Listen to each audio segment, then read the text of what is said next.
Well, if you knew they were parasites, you wouldn't need chemotherapy and radiation to cure. 50% of all cancerous tumors, polyps ever seen in my patients in my practice actually weren't cancer. They were actually parasitic egg sacs, misdiagnosed as cancerous tumors.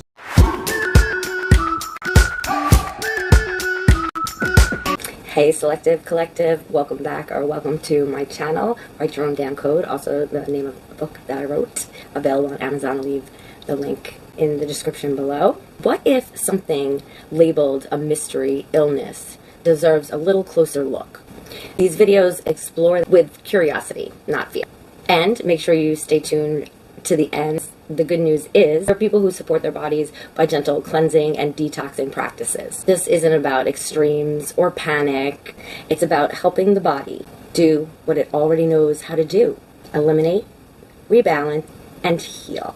I hope you enjoy the videos. Make sure to like, share, and let me know what you think in the comments below. We have a really good pathologist who actually did very careful sectioning of the brain and spinal cord and found out that 100% of the dead MS patients he had autopsied had parasites in their brain and spinal cord. Some of it was actually grossly visible to the naked eye. So we just accepted over my whole 45 years in medicine that the smart people at the universities were paying attention to this stuff.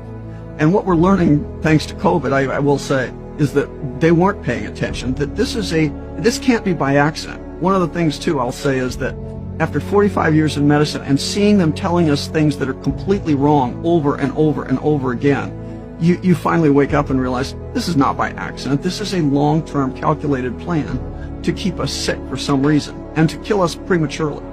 Here are 5 foods loaded with parasites, and most people have no clue. Number 1, sushi. That soft salmon roll you love? It can hide anisakis worms that drill into your stomach lining. You can't see them, but they're alive. Number 2, undercooked meat. That juicy medium rare steak? It can carry tapeworm larvae that grow up to 20 feet long inside your gut. Number 3, unwashed leafy greens. Your healthy salad might be covered with parasite eggs from soil or animal waste. Wash them, always. Number 4, berries. Strawberries, raspberries, even blueberries can carry echinococcus or toxoplasma, especially when unwashed or wild. Number 5, tap water. Old pipes and untreated sources can contain Giardia, a microscopic parasite that causes bloating, fatigue, and stomach pain.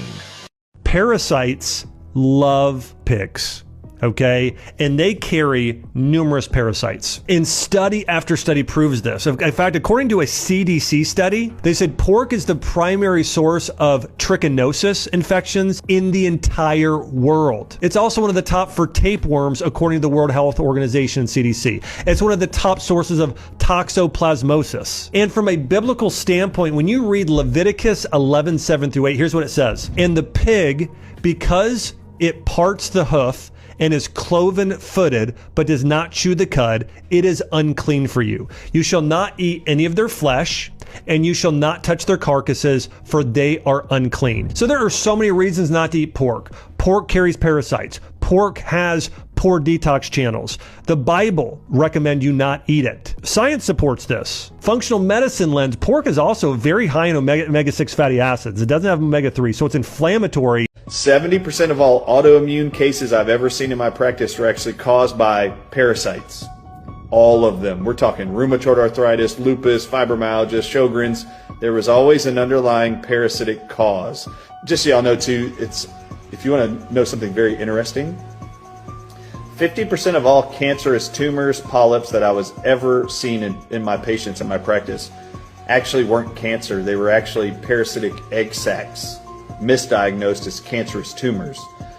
If you want to know just how huge the misdiagnosis of cancer for parasites is, look at every research study published that ivermectin cures certain cancers. Ivermectin is an anti-parasitic drug specifically, but it's being used around the world to combat and cure all types of cancers. You want to know why that works?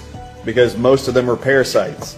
Well, if you knew they were parasites, you wouldn't need chemotherapy and radiation. 5 warning signs you have parasites. Unexplained sugar cravings, especially for dairy. Parasites love sugar, especially milk sugar. If you crave that, you could have parasites. Grinding your teeth at night could also be parasites, because parasites do affect the nervous system and they can give you that nervous tension. Itchy skin, especially in your private parts at night. That usually is parasites. Parasites tend to come out more at night. More symptoms at night, think parasites. Extreme bloating after you eat, despite what you eat, could be parasites, because these organisms live in the small intestine just below the stomach. They're not only creating gas and bloating, but they're robbing you nutrition at the stomach level. Iron deficient anemia. Some of these parasites leach out your blood and actually steal your iron, making you anemic. 2 of the best things to kill parasites are tinctures of black walnut hull and wormwood extract. Mixing cloves with oregano creates one of the most powerful natural antibiotics that has been used for centuries in natural medicine. This remedy helps kill parasites, fight bacterial and fungal infections, reduce gut inflammation, remove bloating and gas, strengthen your immune system, and naturally support blood sugar and cholesterol levels. Add 1 tablespoon of dried oregano and 3 whole cloves and half a cup of extra virgin olive oil. Mix well, close the jar, and let it sit for 7 days so the oil absorbs all the active compounds. After 7 days, strain it and keep it in a dark glass bottle.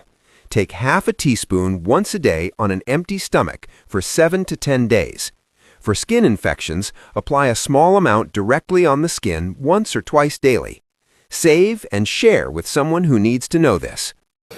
Yeah, I'm glad there's growing conversation around parasites and around chronic diseases, because I do have fibromyalgia. Yeah, I just would like to put out there, this series isn't about panic, it's not about diagnosis, it's about asking better questions and having conversation and staying curious about these kinds of issues. I'd like to know your thoughts. Put them in the comments below. So I hope you enjoyed today's videos.